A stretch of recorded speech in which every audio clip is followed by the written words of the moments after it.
올해도 변함없이 마침표를 찍으면서 성탄을 맞이합니다. 예수님이 오시던 2000년 전에도 세상이 어둡고 시끄러웠습니다. 성탄은 이런 세상에 우리 주님이 오셔서 평화를 주셨습니다. 또한 주님이 빛으로 오셔서 어둠을 몰아냈습니다. 어둠은 빛이 와야만 물러갑니다. 요즘 세상이 너무나 어둡습니다. 주님의 빛이 오셔서 우리들의 마음에도, 우리 가정에도, 그리고 우리 민족에도 이 어둠의 영을 몰아내야 합니다. 또한 성탄에 오신 주님은 우리 인류에게 평화를, 또 빛을, 그리고 사랑을 주려고 오셨습니다. 주님이 주신 사랑은 자신을 십자가에서 주신 생명을 준 사랑입니다. 우리는 주님이 이 땅에 오신 이 목적을 분명히 알고 성탄을 좀 맞이했으면 좋겠어요. 우리가 열심히 하는 것이 중요합니다. 그러나 더 중요한 것은 목적이 분명한 인생을 살아가는 겁니다. 어디를 가도 목적이 분명하고 기도를 해도 목적이 분명한 기도를 드려야 합니다. 지혜 있는 사람은 집을 떠나 어디를 가야 할 때 분명한 목적이 있듯이 하나님의 아들 예수 그리스도가 이 땅에 오신 것도 분명한 목적이 있습니다.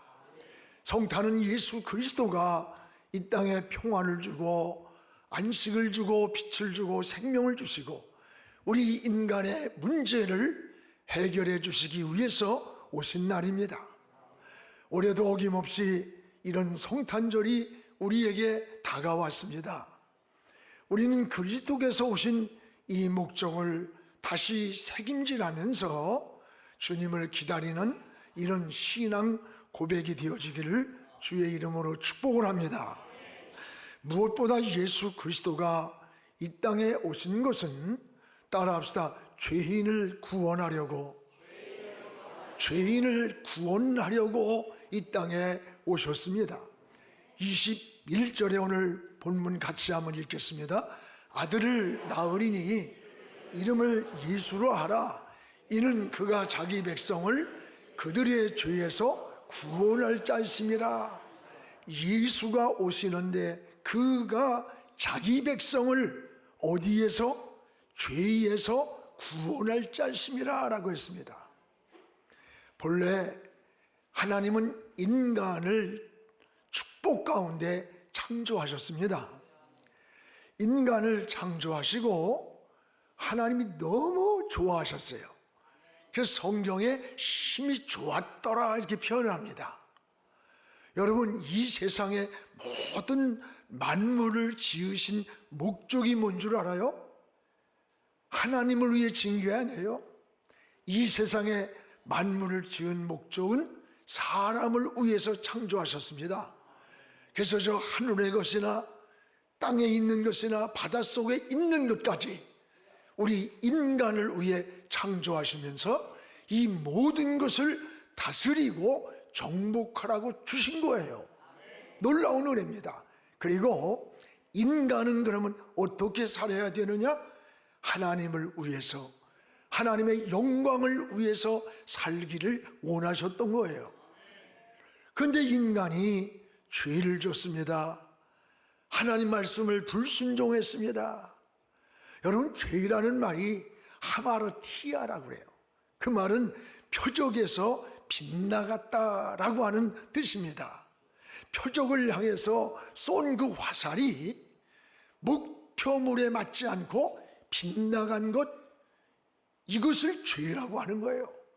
즉 죄인은 하나님을 위해 살도록, 하나님 영광을 위해 살도록 지은 인간이 그 뜻에서 벗어난 거예요. 빗나간 거예요. 하나님이 먹지 말라고 한 선악과를 따먹고 아담과 하와는 에덴에서 쫓겨나는 모습을 보게 됩니다.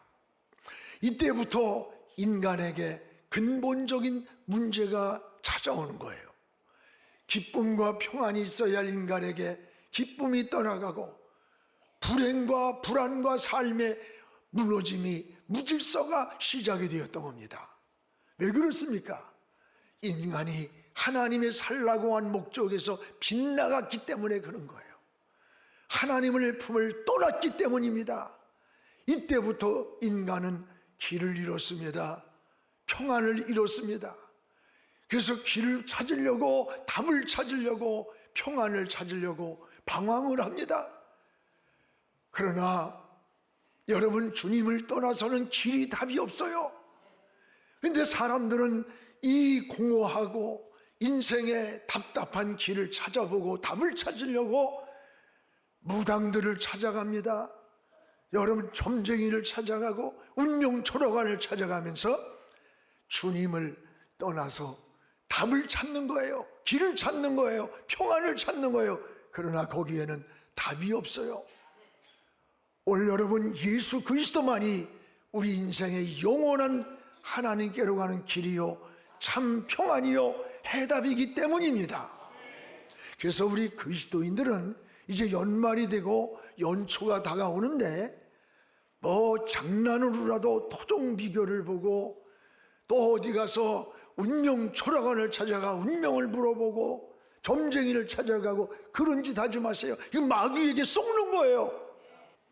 예수 그리스도만이 인생의 길이고 예수님만이 영원한 평안이고 영원한 인생의 해답인 거예요. 예수님께로 가야 우리에게 무거운 짐을 내려놓는 안식이 찾아오는 거예요. 그래서 예수님은 인간의 가장 근본적인, 따라봐요, 죄의 문제, 가장 인간의 근본적인 문제는 죄의 문제야. 이 문제를 해결하러 오셨습니다. 죄는 육체의 고통만이 아닙니다. 죄는 이거보다 더 무서운 정신적인 고통을 주는 거예요. 여러분, 육체로부터 죄를 지어서 당하는 고통도 무섭지만 정신적으로 당하는 고통은 더 무서운 거야. 불안과 두려움과 삶의 무너짐과 입맛이 떠나고 불면증에 빠지고 무서운 거예요. 그러나 이보다 더 무서운 게 뭔 줄 알아? 영적인 여러분 장애물이 생긴다는 거예요. 하나님과 막혀버리는 거예요. 끊어져 버리는 거예요. 모든 삶의 축복이 파괴되는 것이 죄이기 때문에 육체적으로, 정신적으로, 영적으로 삶이 황폐해지는 거예요. 그래서 죄는 하나님과의 관계, 하나님과 누리는 교제를 끊어놓는 겁니다.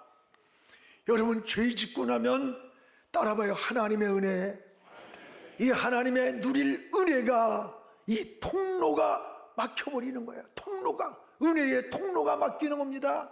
그래서 죄 짓고 나면 평안이 없는 거야. 기쁨이 없는 거야. 마음이 안식이 오지 않는 거예요. 이 영적인 눈을 떠야 됩니다. 또 여러분, 죄를 짓고 나면 기도의 응답의 통로가 막힙니다. 기도 응답이 막히는 거예요. 이사야 59장 1절에서 2절에 보면 이스라엘 백성들이 왜 하나님이 우리 기도를 듣지 않느냐고 절망하고 낙심하고 원망할 때 하나님은 이사야 선지자를 불러서 그들을 향해 말씀했습니다. 내가 손이 짧아서 너희를 건지지 못하는 것도 아니고 귀가 둔해서 못 듣는 게 아니야. 너와 나 사이에, 따라봐요, 죄악의 담이 가로막고 있기 때문이라는 거예요. 죄악의 담이 하나님과 우리 사이를 가로막고 있기 때문에 그렇다는 사실이에요. 그렇습니다. 여러분, 죄는 축복의 통로, 은혜의 통로가 있어요. 이 통로를 막는 거예요. 창세기 3장 17절에 보면 땅은 너로 말미암아 저주를 받고 평생에 수고하여야 소산을 먹으리라. 여러분, 땅은 누구로 말미암아? 너로 말미암아. 내가 누구예요? 하나님 말씀을 외면하고 빗나가 버린 선악과를 따먹고 여러분 빗나간 아담을 향해 하는 말이에요. 이 땅은 뭐예요? 지금 우리가 살고 있는 가정이, 우리가 사는 이 사회가, 이 나라가, 이 삶의 현장이 바로 땅인 거예요. 그 땅이 너로 말미암아 저주를 받아. 우리가 잘못 살고 하나님과 막혔는데 우리가 살고 있는 삶의 현장이 저주를 받았어. 여러분, 이것이 성경의 진리입니다. 여러분이 가정이 자꾸 뒤틀리고 시끄럽고 어둠이 깔려오고 삶의 사업에서도 직장에서도 이럴 때에 자녀가 빗나가고 이럴 때 여러분, 우연으로 너 때문이라고만 하지 마세요. 영적인 눈을 뜬 사람, 영적인 생각을 가진 영의 사람은 먼저 하나님께 주파수를 맞추고 하나님 앞에 무릎을 꿇는 거예요. 그리고 하나님을 바라보고 하나님을 향해 물어야 되는 것이고 나를 찾아야 되는 거예요. 거기에서 답이 나오는 겁니다. 길이 나오는 거예요. 막혔던 통로가 열린다는 사실을 깨닫기를 축복합니다. 이걸 모르면요, 골모손만 가지고 계속 허우적거려. 여러분, 로마서 6장 23절에 죄의 삭김, 죄값을 말해. 사망이라, 사망, 죽음. 죽음은요, 죽음의 대가로만 지불해야 치유가 돼요. 여러분, 죄의 문제를 어떻게 해결할 수 있는 겁니까? 하나님은 이 땅에 하나님의 아들 예수 그리스도를 이 땅에 보내셨어요. 그리고 그 하나님의 아들을 십자가의 제물로 십자가에서 죽으시고 우리의 죽음의 문제를 해결해 주신 거예요. 어떤 죄인이라도 예수를 믿기만 하면 죄인이 아니라 의인이 됩니다. 지옥 갈 운명이라고 말했던 사람들이 천국의 백성으로 돌아가는 거예요. 그래서 그리스도인은 운명이란 말을 안 하는 거야. 여러분, 성탄은 바로 하나님의 아들이 죄에서 인간을 구원하려고 오신 날이에요. 이 얼마나 놀라운 은혜입니까? 여러분, 하나님께 용서받지 못하는 죄가 뭔 줄 압니까? 살인자도, 간음한 자도, 도둑질한 사람도 다 용서를 받아요, 하나님께 나오면. 그런데 여러분, 용서받지 못하는 죄가 하나 있어요. 우리를 구원하러 오신 예수 그리스도, 나를 위해서 대신 죽어주신 그 예수 그리스도, 그분을 따라요 믿지 않는 죄. 믿지 않는 죄는 장차 하나님 앞에 서는 날 용서받지 못하는 거예요. 아무리 우리가 정직히 살고 윤리적으로 도덕적으로 살아도 하나님과 우리 사이에 원죄가 있는 거예요. 아담으로부터 지은, 태어나면서 죄인이에요. 이건 윤리나 도덕이나 양심을 가지고 해결하는 게 아니야. 이것은 나를 위해 대신 죽어주신 예수 그리스도, 그분을 믿을 때 우리는 하나님의 자녀로 구원을 받는 생명을 얻는 거예요. 그래서 여러분, 예수님이 이 땅에 오실 때 뭐라 그랬어요? 뭐라 그랬어요? 저가 우리를 구원할 자다. 그러면서 동정녀 마리아에게서 나시고, 동정녀 성령으로 잉태하사 신앙 고백에, 이게 뭡니까? 여러분, 우리는 지금 부정모혈에 의해서 태어난 거예요. 아버지 엄마에 의해서. 그러나 주님은 성령으로 잉태되어서 하나님의 영이 오셔서 이 땅에는 육신을 빌려 나신 거예요. 우리와 똑같은 육체의 성정을 가졌지만 주님에게는 죄가 없으신 분이야. 만약에 똑같이 부정모혈에 의해 태어났다면 그분은 우리를 위해서 십자가에 진다고 구원할 수 없는 거예요. 여러분, 죄인이 죄인을 구원할 수 없는 거야. 바로 하나님의 아들 예수 그리스도는 성령 하나님의 영으로 오셔서 이 땅에 육신을 입고 우리와 같이 오셨지만 그분은 죄가 없기 때문에 우리의 죄를 대신해서 십자가에서 제물이 되신 거야. 그래서 누구든지 그분을 믿기만 하면 구원을 얻는 거예요. 그 가장 큰 죄는 뭐냐? 믿지 않는 죄예요.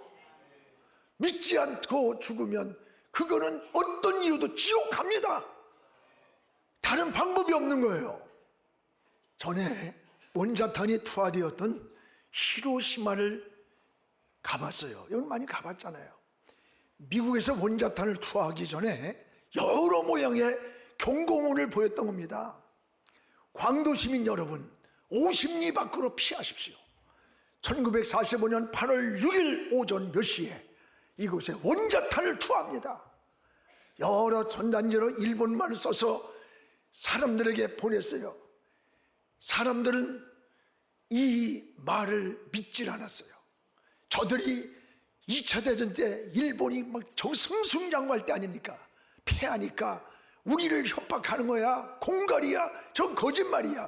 그때 가서 보자 하면서 경고를 무시하고 극소수만 피난을 했습니다. 드디어 1945년 8월 6일 오전에 비행기 2대가 히로시마 상공을 선회하더니 검은 물체 하나가 딱 떨어지는 순간에 번쩍하는 불빛에 30만이 죽었습니다. 지금도 그 피폭의 피해자가 100만이 넘는다는 거예요. 이들은 살 길이 있었습니다. 피하라는 경고문을 믿었다면 살았습니다. 이들이 피하라고 하는 경고문을 무시했기 때문입니다. 오늘날도 똑같은 거예요. 여러분, 세상에 가장 큰 죄가 뭔지 알아요? 예수 믿지 않다가 죽으면 길도 없고 답도 없고 영원한 지옥으로 가는 거예요. 그 대상이 내 남편일 수도 있고 아내일 수도 있고 자식일 수도 있는 거야. 여러분이 천국에 확신이 있어요? 복음에 확신이 있어요? 어떻게 이 사실을 알면서 편안한 잠을 자고 세상만 바라보며 누린다고 생각해요?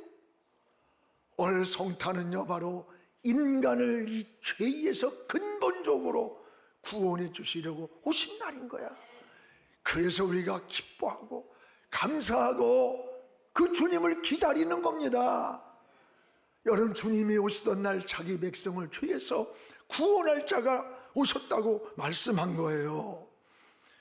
오늘 올해도 어김없이 성탄절이 찾아왔습니다. 여러분, 우리 성탄절에 주님을 더 사랑하고 주님께로 더 가까이 가는 신앙이 되기를 주의 이름으로 축복을 합니다.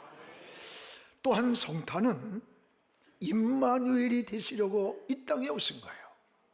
23절을 우리 같이 읽겠습니다. 보라, 처녀가 잉태하여 아들을 낳을 것이요 그의 이름은 임마누엘이라 하리라. 이를 번역한즉 하나님이 우리와 함께 계시다. 하나님이 우리와 함께 계시다. 아들 예수를 낳으리니 그의 이름을 임마누엘이라 하라. 그가 우리와 함께 계시다. 하나님이 우리와 함께 계신다는 말씀이 바로 임마누엘이에요. 우리와 함께 계시려고 주님이 오신 거예요. 하나님이 사람과 함께 계신다는 말씀. 오늘 우리는 어떻게 삽니까? 임마누엘 신앙으로 살아야 되는 거예요. 나와 함께 하시는 하나님, 나를 지키시고 나와 동행하시는 하나님, 또 우리 속에 계시는 그 하나님, 이것이 임마누엘의 신앙이에요. 여러분, 성경에 하나님의 사람들의 공통점이 뭔 줄 알아요? 임마누엘 신앙으로 산 사람들이에요. 성경의 요셉이를 보세요. 그가 감옥에서 하나도 하나님이 함께 하셨고, 애굽에 팔려가서도 하나님이 함께 하셨고, 그 결과 애굽의 총리가 되었습니다. 모세가 그랬습니다. 광야 40년을 하나님과 함께 했어요. 여러분, 120세의 세상을 떠나는 날에도 저 하나님을 바라보는 눈이 어두웠지 않았다는 거야. 육신의 시력이 밝았다는 얘기가 아닙니다. 하나님을 바라보는 신앙의 눈이, 믿음의 눈이, 영적인 눈이 끝까지 어두워지지 않았다는 거예요. 또 하나의 기력이 쇠하지 않았다는 게 뭐예요? 하나님을 사랑하며 하나님을 섬기는 그 영적인 세심을 끝까지 잃지 않고 신앙의 믿음의 경주자로 완주했음을 보여주는 거예요. 오늘 여러분의 인생도 이런 하는 임마누엘의 신앙 되기를 축복합니다. 또한 여러분, 다윗이 그랬습니다. 여러분, 이 인물들이 고난이 없었느냐, 풍랑이 없었느냐? 아니에요. 다윗이 이런 고백을 해요. 시편 23편에 내가 사망의 음침한 골짜기를 달릴지라도. 인생은 풍랑이 있는 거예요. 바람도 있고 비바람도 있고 다 어려움도 있지만 인생의 하나님의 사람으로, 믿음의 사람으로 승리한 사람들의 모습을 보세요. 임마누엘의 신앙이었습니다. 내가 사망의 골짜기를 달지라도 해를 두려워하지 않은 것은 주께서 나와 함께 하십니다. 할렐루야. 우리 모두가 임마누엘의 신앙 되기를 축복합니다. 임마누엘의 신앙보다 더 든든한 신앙이, 더 평안하고 더 행복한 신앙이 이 땅에 어디 있겠어요? 우리는 무엇을 하느냐, 어디로 가느냐, 무슨 사업을 하고 무슨 인생의 진로를 걸어가느냐보다 더 중요한 게 있어요. 임마누엘, 하나님이 나와 함께 하는가? 내가 걸어가는 이 인생의 길에서, 내가 지금 하고 있는 이 일에서 하나님이 나와 함께 하시느냐? 여러분 늘 그 신앙을 고백하세요. 내가 얼마나 오래 사느냐가 중요한 게 아니에요. 하나님과 내가 지금 동행하면서 살다가 주님 앞에 서는가가 더 중요한 거예요. 여러분의 인생에 가는 길에 하나님이 함께 동행하는 길인가? 이걸 늘 물으면서 여러분의 신앙을 점검해 보시기를 축복합니다. 하나님과 함께하는 사람이 가장 능력 있는 사람이요, 힘 있는 사람임을 고백하시기 바랍니다. 하나님이 함께하는 것보다 더 큰 은혜가 없습니다. 하나님이 함께 하시면 안전합니다. 가는 길이 형통합니다.